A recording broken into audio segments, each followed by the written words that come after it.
let me kind of walk you through the little evolution of some things that happened over the course of my career that helped me build up some confidence. I grew up in the church. I mean, almost literally. My father was a pastor. My uncle was a pastor. They had a big church in Minneapolis, and which meant I was at church on Sunday morning and all 3 services, and Sunday night, and youth group, and Wednesday night, and Bible study, and all the time. That's where I was. That was the whole community inside, and it was a big church. And some things happened in that experience, little things. When I look back, they were seeds that were planted in there that helped with confidence. I'll go back even a little bit farther before that, and I'll catch up to that. The first kind of seeds of confidence came from my parents. My parents believed in me. They always believed the best in me. They always believed that I was going to do something important. You know, they were saying those things when I didn't believe it. Even when I was practically failing out of high school, they're like, "You have a lot of potential, but son, you got to kick it in at some point here, right?" So that was one thing that happened, and some of these stories I've never shared. I'm going to share these for the first time with you. The church had this little Christmas production of the Scrooge story, a Christmas Carol.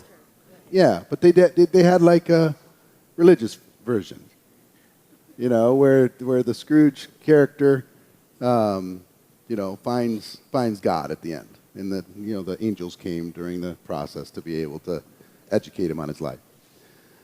So, a lot of people in the church are part of that, and I'm super, super insecure. I was one of the, I'm the kid that is, if my dad does something, it's like, oh, that's so embarrassing, My mom was like, oh, stop it, stop talking to me like that. Or, if somebody give me a compliment, I'd be like, oh, I'll turn purple and run in the other room. Really? But they had this big production of this play.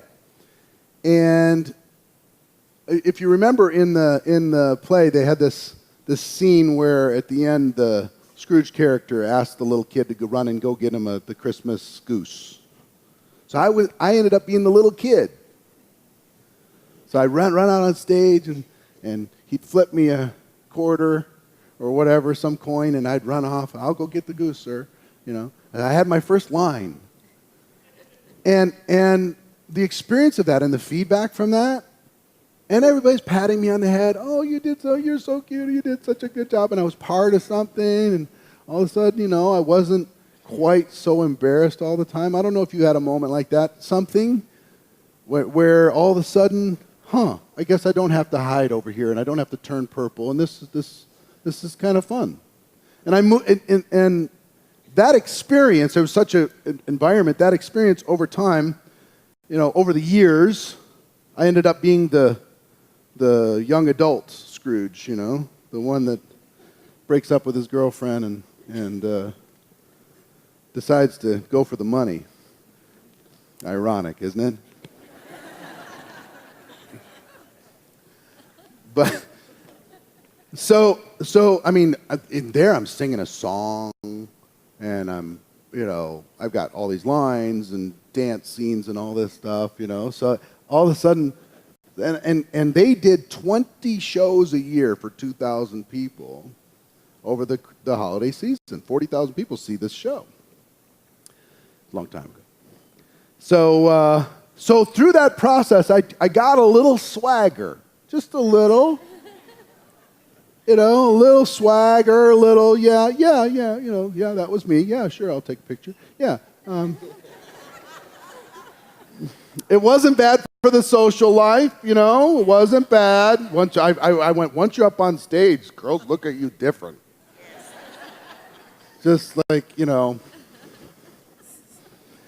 So that helped a little bit just from the repetition in the environment of it, okay?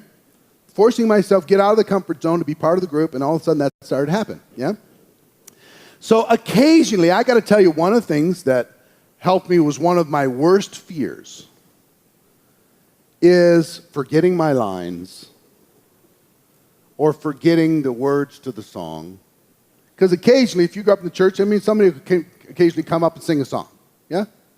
They'll prepare a little song, and they'll go up and they'll sing a song, before the sermon starts.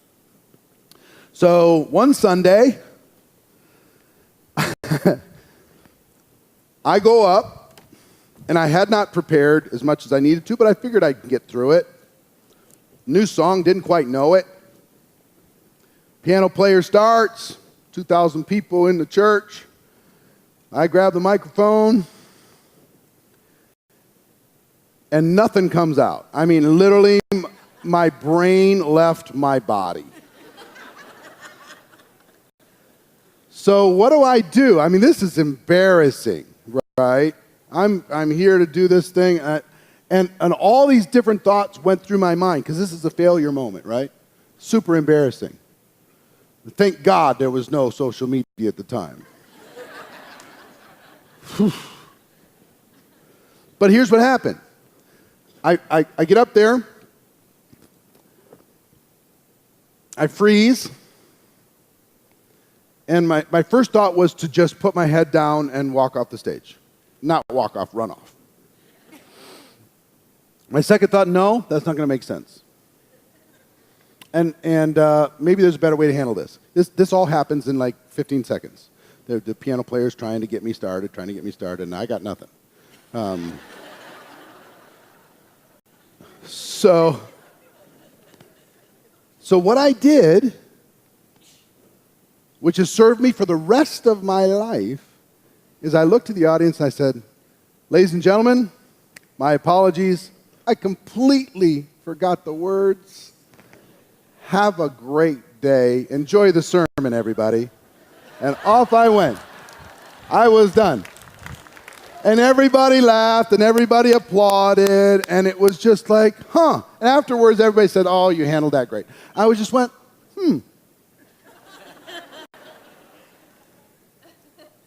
I can roll with this.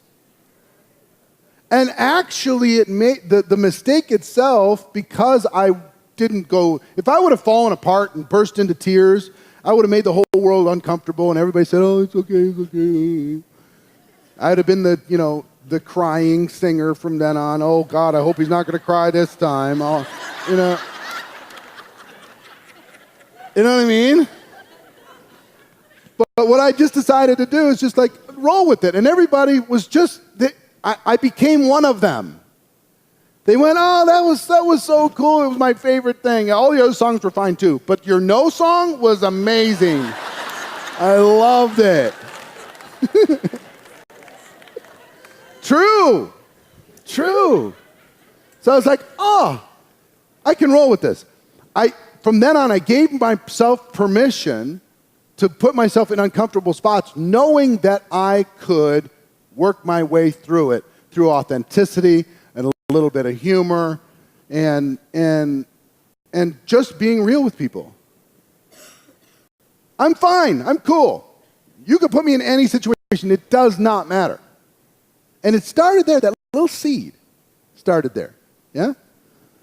So it gave me the confidence to kind of give myself permission to fail.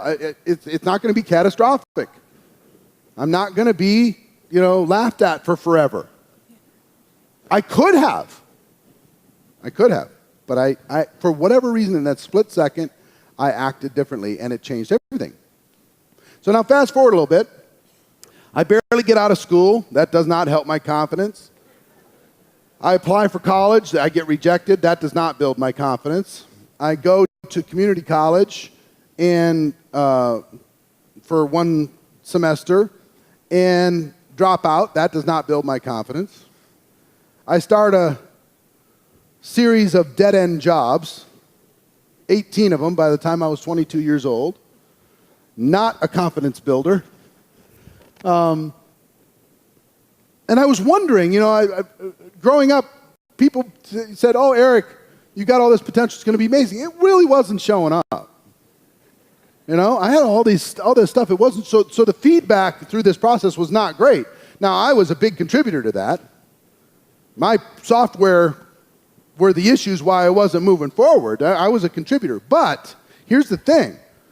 I went through this process, and then I met somebody outside of my family. His name was John Joyce.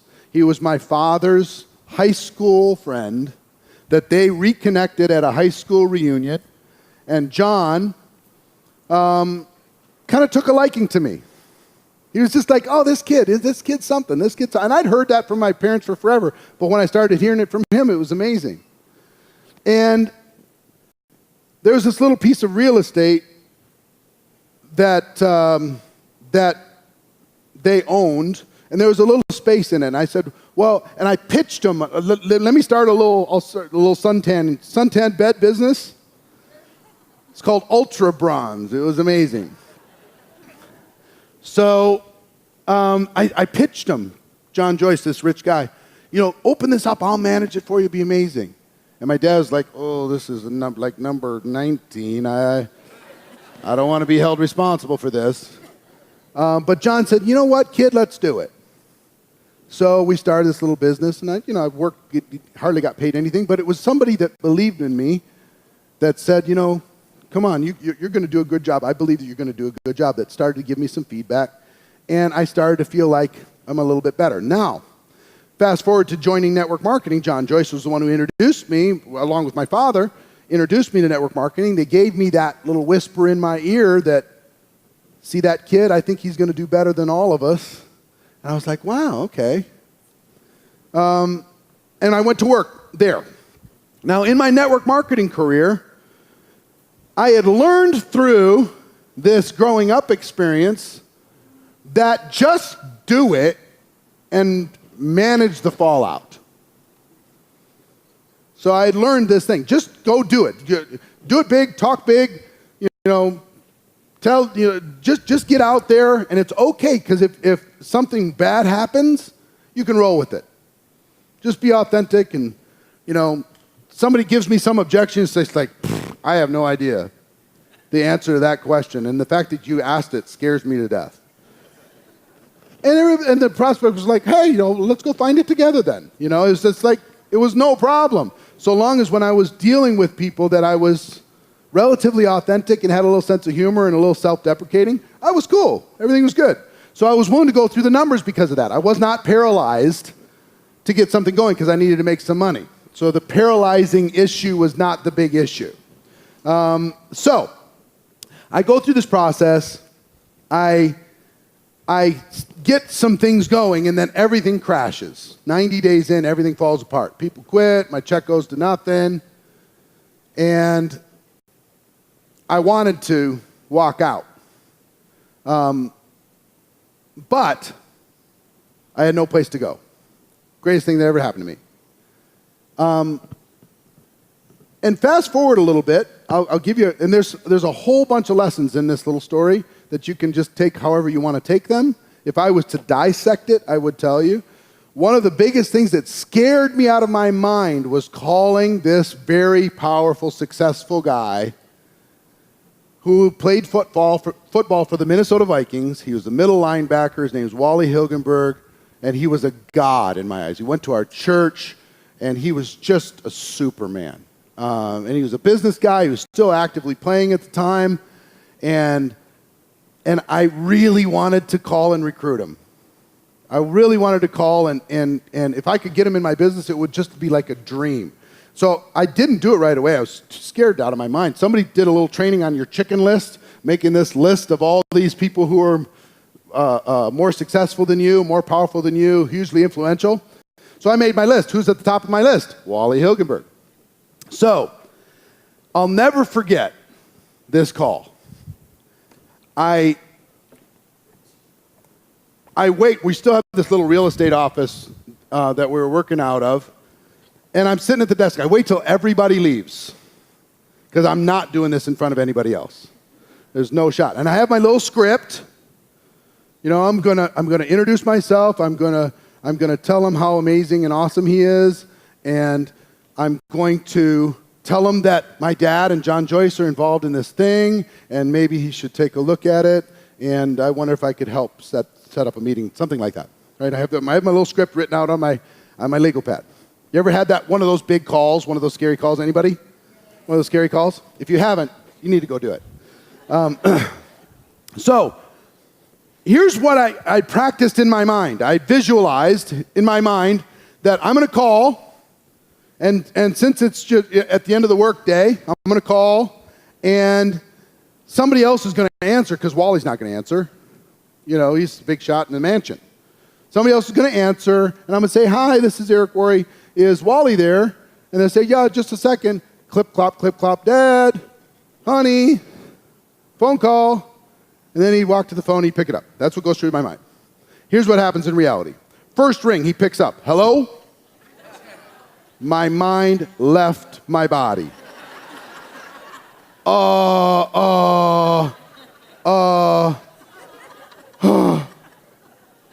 "Hi, Mr. Hilgenberg, this is Eric Worre." He said, "Hey, Eric, what do you need?"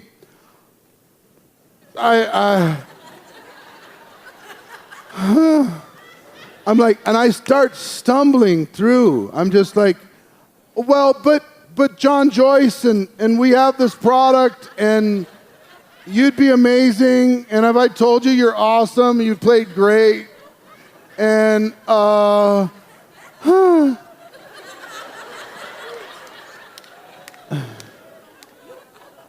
And he said, "Stop, hold it. Eric, I'm not interested. Nobody in my family will ever be interested. 90 days from today, you're going to be doing something else. Don't call me at home about business." Click.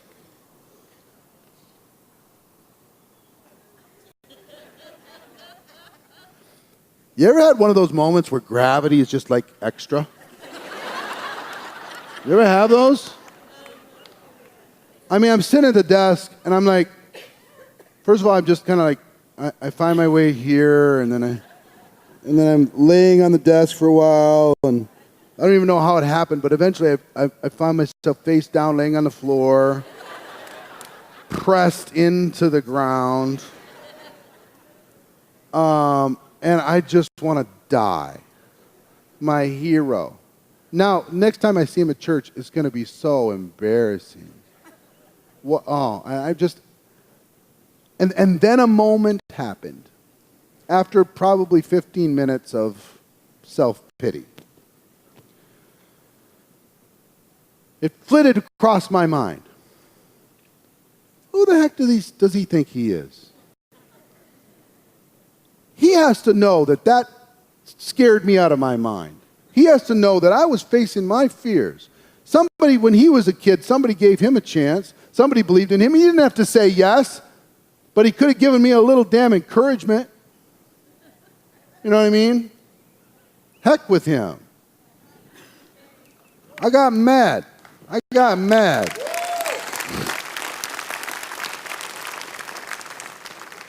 I said, "Okay, fine. 90 days, huh, Wally? We'll see. And something clicked inside of me that says, you know what? He's going to be wrong. I'm going to win. I might not have if he hadn't have shut me down. Because there was times in that first 90 days I wanted to quit, and I couldn't. Because he told me I was going to. I couldn't. I literally wrote his name at the top of my legal pad, and I left it there for 3 years. Every time I got a new legal pad, I wrote his name on the first page, underlined. And every time I had a bad day, I was just like, nope. I'm going to outlast you. I'm going to win. It's going to happen. So something clicked in me where I decided it was a really defining moment in the building of my confidence that person's opinion is not going to carry any weight. Only positive to me, not negative. I'm going to use it as fuel. thanks. I'm going to pour it into the tank, and I'm going to go. You know what I mean? So I couldn't end that day. That day, I'm crushed in I pull myself up, I write his name on the legal pad, and I said, well, and I've got the rest of this chicken list. So I said, I gotta do something. I can't end the day like this. So I called people on the chicken list until I set one appointment, and then I went home and crawled under the covers and stayed there for about 14 hours. But I at least scheduled the appointment with somebody. I said, I'm not going to let my lack of action define me here. I'm going to finish on a high note. That was a big defining moment for me. And in life, we come up to these crossroads, and we could take a right or we could take a left. We could fold or we could stand up. Right? And I got to tell you, this course is probably different than what you were thinking, right? But all of these lessons, they all compiled. I had one other lesson in high school. One of the biggest things I learned in high school. I had a teacher, his name was Mr. Erickson. And he was a social studies teacher. And I was an invisible student. Any educators out there? You know the invisible kids, right? They're there. But if they weren't, you wouldn't really notice. You know what I mean? They're fine, they're nice, but they're not your favorites or anything. They don't cause too much trouble. They're just off to their own. And Mr. Erickson had a social studies class, and he was one of the most popular teachers in school. And this was in the 10th grade. Talking about little moments that started to build up this potential for confidence. Okay? Potential for confidence. He shared classes with another social studies teacher called Miss Saunders, and we would trade off classes like every other class. They'd trade off the teaching style. And one day he walks into the class. I'm sitting in my seat. He walks into the class. He's in a terrible mood, which is really uncharacteristic. He goes in. Somebody says, hi, Mr. Erickson. He says, sit down and shut up. Okay. And they think he's joking. He's like, very funny. You need some coffee or something, Mr. Erickson? He said, I told you to sit down and shut up. Dead serious. It's like, whoa, what's going on? So everybody sits down, and he walks around to the front of the room. I'm sitting like right here. He walks around to the front of the room. He says, he looks at the room, and he looks in the back. He said, what's so funny? I look behind me. There's a couple kids with like leather jackets. He said, you think that's funny? You think this is funny? Fine, you're out of here. Walks back, grabs them both by the scruff of their neck, walks to the door, throws them out, said, go to the principal's office. You're out of here. He comes back. Anybody else think anything's funny? It's like everybody's like, no, we're good. We're not worried about this. Let's just get through the day, right? And he starts railing. He goes on this rant. He says, you know what? You know what's wrong with the educational system? They shouldn't allow women in it. They're the weaker sex. They don't have logic in their brains. They don't know how to teach. Miss Saunders should not be in this school system. And he said, you know what? It's not just women. Black people shouldn't be allowed in the educational system either. And while I'm at it, Jews shouldn't either. What the heck? Everybody's just like, what is going on? And he starts going on this rant, and one of the strong girls in the room raised her hand and said, excuse me, Mr. Erickson. He said, what do you want? She said, I don't agree with what you're saying here. I don't know what you're doing, but I don't agree with what you're saying. He says, I don't care if you agree or not. And he went and grabbed her by the arm, and he threw her out. Okay. And everybody's just kind of sitting there saying, and he goes on this rant against African Americans. He goes on this rant against Jewish people. He goes on this rant against women. And he's going, and he's like, he's anybody, challenge me, go ahead. Anybody, bring it. And everybody's just like, oh, we're going to get through this. We'll talk to our parents. We're just hands on the desk. And he goes on this rant. And everybody's just like, oh, we're going to get through this. We'll talk to our parents. We're just hands on the desk. And everybody's just like, oh, we're going to get through this. We'll talk to our parents. We're just hands on the desk. And We didn't say nothing. And then there was a guy sitting one aisle over, 2 seats back. Never said 2 words all year. Big guy, quiet, never said anything. He slides out of his chair and he slowly stands up. Just like this. And he looks Mr. Erickson dead in the face. Mr. Erickson says, well, what do you want? What's your problem? He didn't respond. He said, I said, what do you want? What's your problem? He said, Mr. Erickson, what you're doing is wrong. He said, I don't care what you think. Grabs this big guy, throws him out. And then he continues with the class. None of the rest of you don't disagree, do you? No, we're good. You think that you agree with what I'm saying, right? Yeah, fine, whatever. We all went along, everybody else. You know what that was? It was a speech on fascism.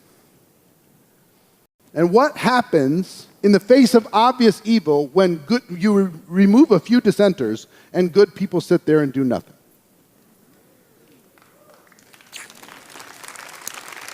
Wow. And I was ashamed. I was so ashamed. I was just like, do it again. Just do it one more time. Do it tomorrow. You know? Give me another shot at this. I sat there. And I just took it. Obvious evil. I just took it. And you know what I found out? The first 3 that he threw out, they were all plants. He'd all talked to them ahead of time. The only one in the 10 years that he did that speech, the only one that had ever stood up to him on his own was the guy 1 row over and 2 to the back.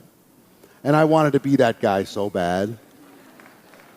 I really did. And it had a huge impact. Am I going to stand up for what I believe in? Am I going to be vocal when other people are silent? Am I going to accept somebody else's opinion that's wrong about the network marketing profession? Am I going to stand up for my friends and my beliefs and what I'm doing? Or am I going to just lay there and do nothing? And it changed me, and I put it in my mind as I'm going to wait for the opportunity to stand up for myself and for other people. And it was a defining moment for me. It started to give me a building block. Understand, you see how that will play into what we do? I'll just do it. I'll take the stand. I won't be silent in the voice, in the face of injustice or ignorance. Some people are like, oh, I don't want to rock the boat. I just decided at that point, I'm going to rock the boat if it's required. And it changed me. It could change you too. Now, that was a defining moment for me. For some of the other kids in the class, maybe it didn't do anything for them. I don't know. But it was a defining moment for me. So now, fast forward. I'm in network marketing, and I get a little bit of a check, and it starts to build up, but I don't really have confidence because I kind of felt like it was in the right place at the right time. I borrowed my parents' address book in order to be borrowed. I took my parents' address book in order to be able to call their friends as quick as I could. I signed some people up, pretty quick, and I felt like I was getting something for nothing a little bit. I felt like I was in the right place at the right time, and I was willing to be active, but it felt like a game. It didn't feel like a business. It felt like I was kind of winning the game a little bit. I had like the cheat codes or something, I could drag bodies to an event, and those people would show up. And if they showed up, they would see the thing, and maybe I could get them signed up. I didn't have very much skills, so I didn't have confidence there. But these little seeds, right, that I'll be okay if it's going to be embarrassing. I can roll with that. I'm going to take a stand, right? Some people see something in me, even if I don't see it in myself. And I can use my critics as fuel. I can use bad experiences as fuel. All of those things started to add up to something. Major defining moment for me was we used to hold weekly opportunity presentations. This is every Tuesday night, we would do an opportunity presentation in a hotel. 45-minute presentation, company, product, compensation plan, timing, support, call to action, testimonials. Sign up or don't. Okay? That's what we did every Tuesday night. And then Thursday night, we do it again. And then Saturday morning, we do it a third time with the fast start training. That was our structure inside of the Minneapolis marketplace. And guess what? I was really, really proud of the fact that at every meeting I had a guest. I had at least one guest every single time. And I was, hey, I wasn't making a lot of money, but I had that little calling card. I did that thing. Now, I'm at that, I'm doing the presentations, and my mentor, who ran the local market, he was a sideline to me. His name was Michael Nelson, and Michael was a great mentor. He's a great teacher. He was very confident, and he was very self-assured. He was very certain in what needed to happen and how it could happen. And Michael decided to leave town for like 90 days. He was going to go to Indianapolis, Indiana, and build with a team there for 90 days. And he was King Kong in Minneapolis. He was the leader. And I was perfectly happy with him being the leader. He took all these decisions. He had these great meetings. And the meetings were tight. They were sharp. They were well organized. The air conditioning was always right. The music was always right. The registration table was always right. The display was always right. People were introducing people. The circle ups afterwards was just on point, man, because he made sure it was on point. And he left town. And he left it in charge of the committee. Anybody ever deal with a committee? This was disaster. The meetings immediately started to fall apart. And this was my whole business strategy, mind you. My whole strategy was bring a person, put them into that meeting, sit next to them and say, isn't this something? Isn't this amazing? Wow, unbelievable. Introduce them to all the successful people in the room and sign them up if I could. And I had a very high sign-up ratio when people showed up. That was my whole business. I didn't even have a business outside that, okay? So the meeting started to fall apart. Instead of 45 minutes, they went to an hour and 45 minutes. People were just telling stories for forever. The testimonials went from 1 minute to 15 minutes each. It was sloppy. It was bad. It was embarrassing. The display kind of stopped happening. Nobody paid attention to the air conditioning. There was tons of empty chairs, so they weren't managing the chairs to make sure that the room looked full all the time. They stopped having the music prior to the meeting starting, which killed the energy in the room. The people at the front registration table started getting aggressive, Back then, it was like $5 for distributors and guests are free in order to help pay for the room. And they're like, distributor or guest? They're like really aggressive because, 2 distributors snuck in last week and they had it. That was not going to happen again. So it was like that got really like gauntlet-like. People had to get through the gauntlet to get in there. And it was awful. I didn't know what to do. Because I was still bringing my guests, and my guests are like, what did you bring me to? This is ridiculous. I would never join this. So I'm like, oh, man, what do I do? And I went to the committee, and I said, guys, can we tighten this up? Wouldn't Mike like that? Come on. And they said, we'll have a meeting about this next month. You can come talk to us at the meeting, but we think things are going fine. I don't have a month. I mean, literally, the sign-ups that I'm doing is keeping me alive. I'm like one person at a time type of a thing. I don't have huge residual. It's just hustle money at that time.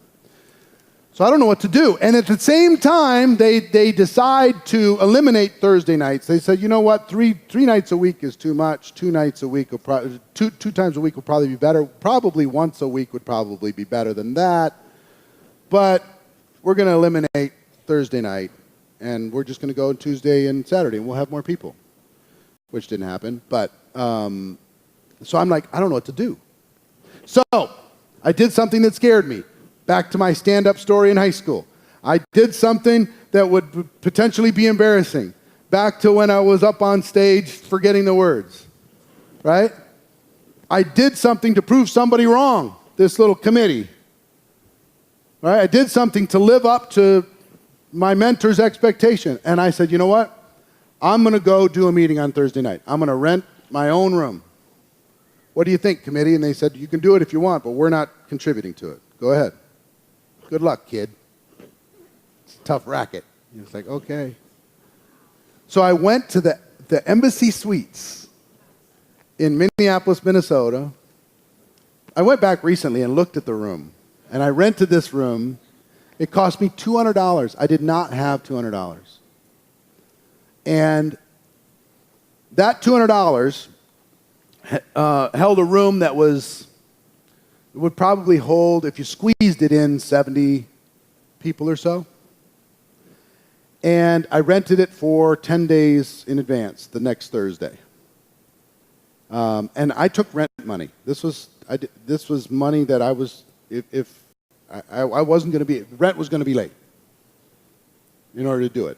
No credit card, I just had the cash. And I remember signing the little agreement and handing over the cash and being just petrified out of my mind. I'd never done a presentation. I'd never hosted a meeting. I'd have my one guest. Occasionally I'd have like two guests. And if I really, really went all out, maybe I'd have my own row or something at the event.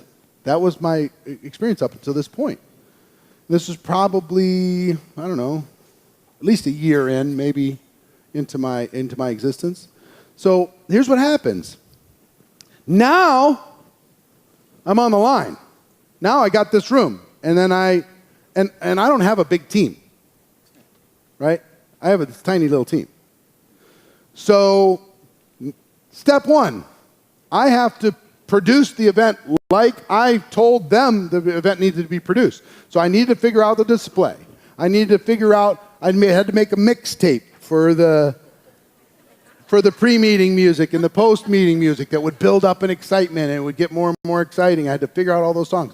I had to get name badges, red for guests and blue for distributors. I had to get markers. I had to get a clipboard, for people to sign in when they came there. I needed to, figure out what the chairs were going to be like. I needed to make sure the air conditioning was set up. We showed a little video at the time. So I literally, remember, TVs back at the time were like this. I had to rip this TV out of my house with the VCR and haul it down there and stack it up on tables and put it in the corner. I had to do all this stuff, right? And then I'd never done a presentation. It's like,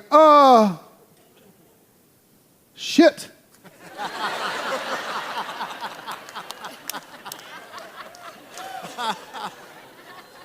Okay, well, I could play the video, and then I can create some little follow the bouncing ball stuff. I'll read the bullets, and I'll make do. You know what? If it's embarrassing, then I'll be a little self-deprecating. I'll add a little humor, and I'll say, hey, forgive me, folks. This is my first time. It'll be fine. It'll be all right. I don't need to be perfect. I just need to do it. And believe it or not, that's the easy stuff. How pitiful would it be if I showed up with one guest in that room? 2 chairs. They're just sitting there in the middle of the room by themselves, and I'm doing the pitch with all this stuff. Would have been the worst thing ever. So you know what I did? Changed my life. I decided I was going to fill the room. I called every person I knew every day for 10 days. I called my family.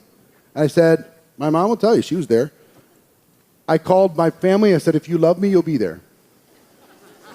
I don't need you to join. I don't need you to sign up. All I need you to say, isn't he something? Isn't he something? Wow, isn't he something? Wow, look at that kid. Isn't he something? That's your job. Okay? I don't need you to sign up. It's 45 minutes of your life. Support me, damn it. This is like me opening up a restaurant. Just come and show up, get an appetizer. You know what I mean? Then I went to all my friends. If you're my friend, I need you to be there. I really do. This is important to me. And I let them know how important it was to me. And then I called every single prospect I could think of. You got to be there. This is the first ever. It's going to be spectacular, amazing, unbelievable. You can't miss it. It's the launch of something amazing. My very first meeting, I had a little bit more than 40 people. Very first.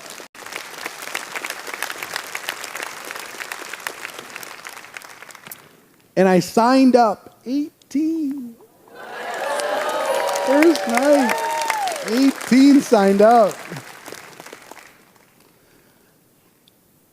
So here's a question for you. What would have happened if Michael Nelson stayed in town? I wouldn't be here. I wouldn't have faced my fear. I wouldn't. And what did that one event do for my confidence? Yeah. And I got to tell you, the building blocks were say yes and figure it out. Face your fear and do it anyway. Right? Let's prove them wrong. Let's take a stand. It's going to be okay. People are nice, just so long as you're not a poser pretending you're somebody you're not. I went up in front of everybody and said, this is my first time, and I'm a young guy. I'm excited about this. I'm really grateful that you're here. I'm going to share the best I can. I'm sure that some of you will be able to present this better than I can within a few weeks, but I'm saying this to prospects. But for now, I'm the best you got, and we're going to have fun tonight.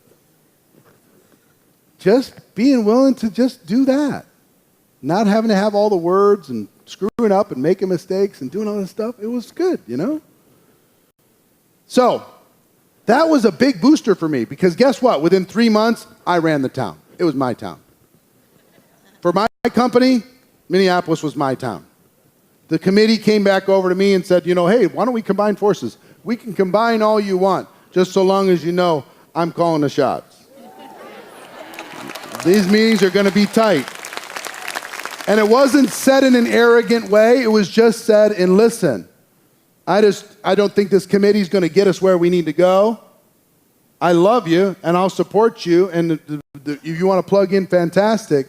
But taking this step and doing this thing, we got to make sure that the meetings stay tight, and I believe I can keep them tight. And if you don't want to plug in, you don't need to plug in, and I won't take it personal. Confidence. I got this. You want to plug in? Fantastic. If you don't, fantastic.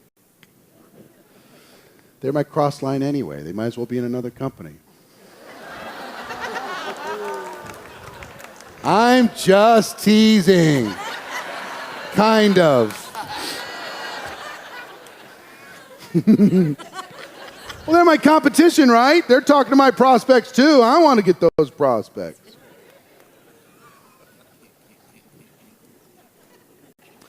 So, changed my life. Changed my life. That one little thing changed my life. And it set me on a path, and it started to remind me that these little pieces that I'm talking about here, just say yes, face your fear, do it anyway. Take the action, leap and the net will appear. Book the room before you have it all figured out. And then have it be okay. That was a success. How many failures do you think I've had?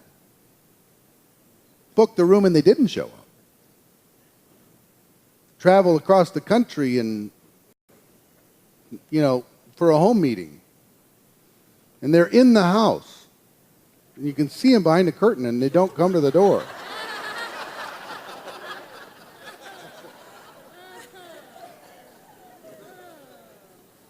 It's like, yeah, I'm here. And they're like, turn the lights off. You think he can see us? Just drove 10 hours. I've done all that stuff. I've had people quit. I've had it blow up. I've had to do all that stuff. But this kind of combination of, you're going to be okay. It's going to be fine. Enjoy the ride. It's going to help. Another thing happened to me when I was that helped me build some confidence when it came to events. I'll show you. I got taught this little lesson by a gentleman by the name of, his name is David, at my very first convention. There was a room full of people. I was standing in the back of the room. I said, Dave, what's the secret? And he took pity on me and he said, let me give you an idea. At that time, the company do these big events. He said, see this room? At the next event, half of these people won't be here. They won't come back. I said, why? He said, we don't know. They just don't. Which ones? We don't know that either. But half of them won't be back. But the other half will be making 2 times the amount of money of the new people who took these people's place. They'll be making double the money. I said, so all I have to do to get double the average of this room is to just come back to the next event? He said, yep. Okay, I can do that. I don't know how, but I can do that. And then he said it doesn't stop there. At the next event, half of that group won't come back. Why? We don't know. But the remaining people will be making 4 times the amount of everybody else in the room. And I was like, okay. So you tell me if I just come back to the next 2 events, just through that process, magically somehow, I'm going to be making 4 times the average of the room. He said, yeah. Okay. He said it doesn't stop. Half of that group won't come back. That leaves you 8 times the amount, or the average of the income in the room. Half of that room won't come back. 16 times. Half of that room won't come back. 32 times. And I got this, I ended up, have you ever gone to a conference and then somebody who used to be there isn't there? And you go, what happened to so-and-so? This will sound very strange, but it's honest. I started liking that.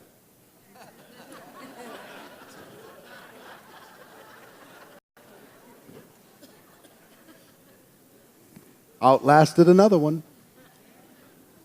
I outlasted one more. I'm still here. My income's going up. They lost the faith. Fine. So be it. I'm okay with that. Not only okay with that, but it boosted my confidence, actually. The fact that I was still showing up. The fact that I was there. The fact that you could count on me. The fact that my group is growing from event to event. The fact of all this stuff really boosted. And not only the fact that I was doing that, but the fact that they weren't.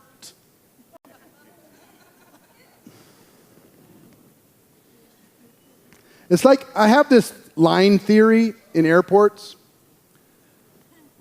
It's very strange, but I have a line theory. Here's my line theory. My happiness in an airport, in a line, is in direct proportion to the percentage of people behind me in the line.